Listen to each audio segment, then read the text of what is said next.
Hello everyone, your voice here and welcome to the channel Sansevieria 101. So for this episode, we're going to feature another cultivar coming from the trifasciata species. And this specific cultivar is not found on the one that China published on his 1996 book, the Sansevieria trifasciata varieties. You can't find it there because this cultivar was discovered last 2020, and it was discovered by a fellow enthusiast named Michael Lillet Cannon. You may also know him as Sansevieria Hunter. He forwarded or he told me that he discovered something and he wanted me to look at it. So I have confirmed that this specific mutation is already stable, and in fact he has already sold a couple of it. So we can safely say that this is a cultivar and it is a mutation coming from the cultivar Sansevieria trifasciata Moonshine Splash. So I will be getting my Moonshine Splash so we can focus on the difference between it. In regards to the characteristics, I would say that the characteristic of this mutation is very similar to what is happening to the dwarf type of Sansevieria, or the short leaf variety of Sansevieria, which is known as solid gold. So most people know that solid gold can mutate from Sansevieria golden honey or golden honey eye. It can mutate from there. So what happens is that let me just get my Moonshine Splash for you. So on this other side is the Moonshine Splash, and I'm going to explain how the mutation works for something like a golden honey eye or a lucille pollen transform into solid gold. So golden honey eye or lucille pollen, those are short leaf trifasciatas or the dwarf type. They have central striations on the leaves. This grayish color in here, that would be still remnants of it being a moonshine, because I have already featured Moonshine Splash and I've shown you that it came from another cultivar, which is this one. This cultivar, by the way, is called Moonshine Striation. Striation is the term for variegations that are not stable, they are random. So you can see that the new leaf, they have a half moonshine pattern and the half is variegated. This one's different one. Half is moonshine, half is variegated. Then there's central striation or striations on them. So this specimen is called a striation. I have identified it as moonshine striation because of the pattern on it, or the variegations on it are not stable. So I have shown you on that episode. You can go back to the channel and put in moonshine striations. You can see on that episode that this specimen has two pups, and the two pups became Moonshine Splash, which is this cultivar right over here. So like going back, let's just put the Moonshine Striations back in its place. Then, like I said, for lucille pollen, this is very similar to the variegations of golden honey eye or lucille pollen. You see the margins, you see the central striations or striations, then another margin on the other side of the leaf. So that is the pattern.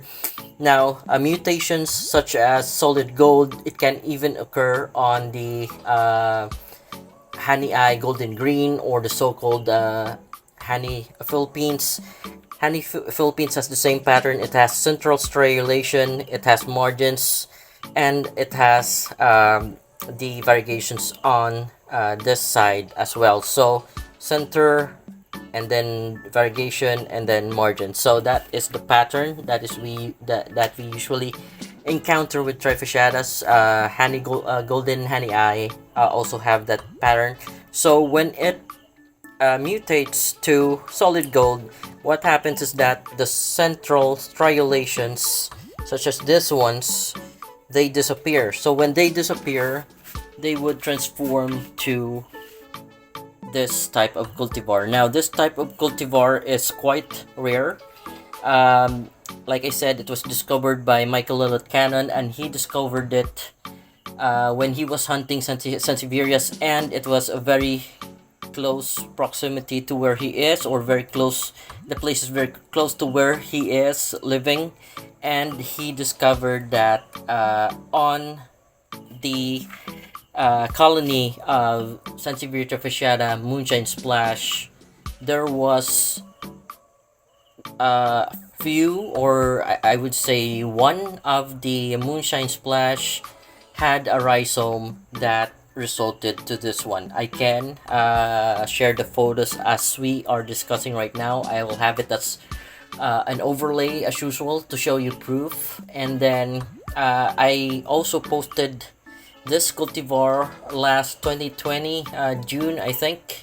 And if you can search, because I have spoken to Michael, and he has spoken to the person who owns the place. It's a garden, and that garden is where this mutation has occurred, and we agreed to have this called as Sunshine Splash, or after the name of the place where we found it, which is Moalboal Cebu.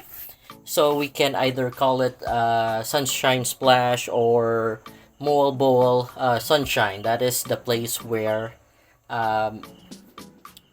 Michael found this specific mutation. After he found it, he spared me one of the specimens, and I was able to grow it. At first, it's just 2 leaves, and right now what I have is 1, 2, 3, 4, 5, 6, 7, 8, 9, 10. I have 10 leaves, but no offset as of the current, so I have no pups of this particular specimen. It is very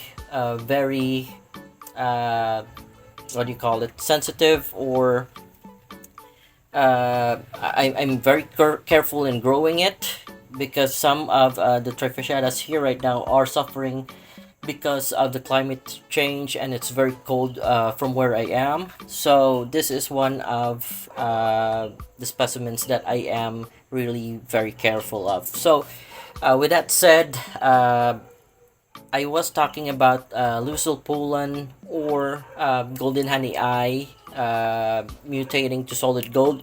So the same phenomenon, you see the central striolations.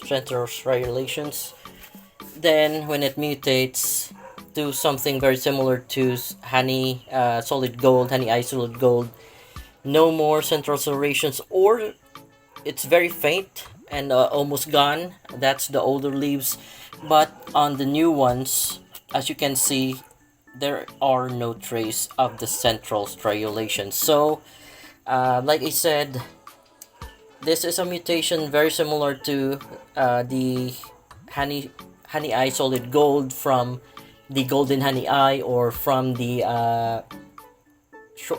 other dwarf trifasciata or short-leaf trifasciata, which is named Lucille Poland. They the central striolations disappear, and you're left out with just the variegations, the yellow part. And also one of the reasons why we want to call it Sunshine Splash, because there are no traces of moonshine colors on them. So what comes after moonshine is just a logical reason to call it after moonshine. You get sunshine, because as well as the leaves are very bright, and they are almost they look like proliferated by the chimeric genes, and the only greens on them are the sides of the leaf. So on the sides of the leaf, it's also a very unique trait of the moonshine splash. And this cultivar, you see the lighter green margin, then on the sides of it you see the darker green margin, lighter green then darker green. So it's very unique trifasciata mutation. And as I have also said in the in the past, Sansevieria moonshine splash mutated from moonshines, not exactly just the moonshine, but you have to have the unstable variegation present, which is moonshine's variations, before you can have offset of the moonshine splash. Then after you get moonshine shine splash, if you are very lucky, you might have a mutation coming from it, and would result to what we are planning to call as sunshine splash or Moalboal Sunshine. So that's it for the origin of this plant. And like I said, this plant, or this Sansevieria trifasciata cultivar, is not yet published. I'm planning to write about it on the next article of the Sansevieria journals of the International Sansevieria Society.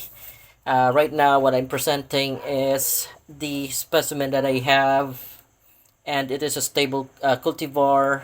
In fact, the discoverer Michael Cannon already sold a few of the offset that he have to some people here in the Philippines. As for my situation, though, I got this from him, but unfortunately, I don't have any offsets coming from it. So I guess that is it for the introduction, or the background, or the origin of this cultivar that I am presenting. By the way, Moonshine Splash came from the Philippines. It's a mutation coming from the Philippines, and what I'm showing you right now is also the same. It's a mutation coming from the Philippines, and we have named it after the place where it's found. Either it's Sunshine Splash or Moalboal Sunshine. So next would be, before we end this episode or this content, we'll have a few measurements taken. And we have this tool as usual to measure the leaf width. We'll start off with the older leaves. So the older leaves would measure 47.0. The other one would be 43. The newer leaves are very small though. They measure at around 25.1. That is also because I have said that this specimen has very less greens on them. So the greens are usually having the chlorophyll. They are the substance that produce food for the plant. So this specimen has only these green margins that are able to produce food for it. So that is why it is taking time for it to grow. It's taking time for the root system to develop and have offsets. And that is why it is smaller compared to where it came from, which has more greens on it. The ones in the centers actually also have chlorophyll because they are remnants of being moonshine, so they produce food for the plant. However, this one, I already had this for about 3 years, and the growth is very slow. So I guess we have measured the leaf width. What we'll do is we'll measure the leaf length, and I'm measuring here at 9 inches for the older leaves. The other one is curled, but it would reach to 7 to 8, and the smaller ones are actually just around 4 inches. Alright, so we are done with the measurements, and we're done discussing the origin of this plant. If you have any questions or suggestions, please don't hesitate to leave on the comments down below for this episode. And if you like the content, please don't forget to like and subscribe to our channel. You all have a great day and goodbye.